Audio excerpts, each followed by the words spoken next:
ఈ ప్రశ్న మా ఇక్కడ ఈ హౌస్లో ఉన్న 50 మంది గురించే కాదు, ఈ రాష్ట్రంలో ఉన్న 5 లక్షల మంది ప్రజలు కూడా దీని గురించి చూస్తున్నారు.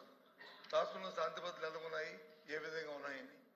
సభ్యులు అడిగిన ప్రశ్నకి వచ్చి సూటిగా సమాధానం చెప్పకుండా దానికి వారు వచ్చి బాధ్యతను కాకుండా అబాధ్యతగా వారు వచ్చి రాజకీయ ఉపన్యాసం కోసం, రాజకీయ లబ్ధి కోసం చేస్తున్న ఈ నేపథ్యంలో ముఖ్యంగా మేమే కాదు అధ్యక్ష, ప్రభుత్వంలో ఉన్న నేనైతే చదివాను సందర్భం అయినా కాకపోయినప్పటికీ సొంతంగా ఉన్న ప్రభుత్వంలో డిప్యూటీ సీఎం గారు కూడా రాష్ట్రంలో శాంతి భద్రతలు క్షీణించే విషయాన్ని కూడా చెప్పిన విషయాన్ని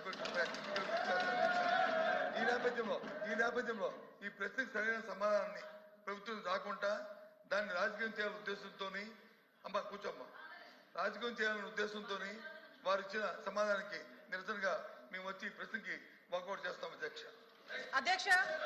అధ్యక్ష సభలో వాస్తవాలు వినే ఓపిక లేక వాకౌట్ చేస్తున్నారు.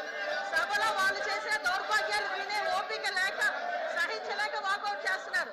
నిజంగా దమ్ముంటే నుంచోమనండి, ఆయన అడిగిన దానికి సమగ్ర సమాధానం చెప్తా నేను. మేడం కూర్చోమనండి సార్, మేము సమాధానం చెప్తాము. వెళ్ళిపోతామని మాట్లాడడం ఏంటి సార్, ఇప్పుడు అనాలి షేమ్ అని.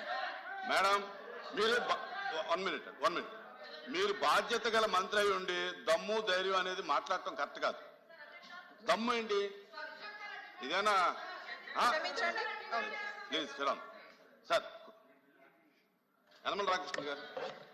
అధ్యక్ష, లోపి గారు మాట్లాడుతూ డిప్యూటీ చీఫ్ మినిస్టర్ మరిన్ని ట్రెండింగ్ వీడియోల కోసం న్యూస్ 18 తెలుగు యూట్యూబ్ ఛానల్ ను సబ్స్క్రైబ్ చేసుకోండి.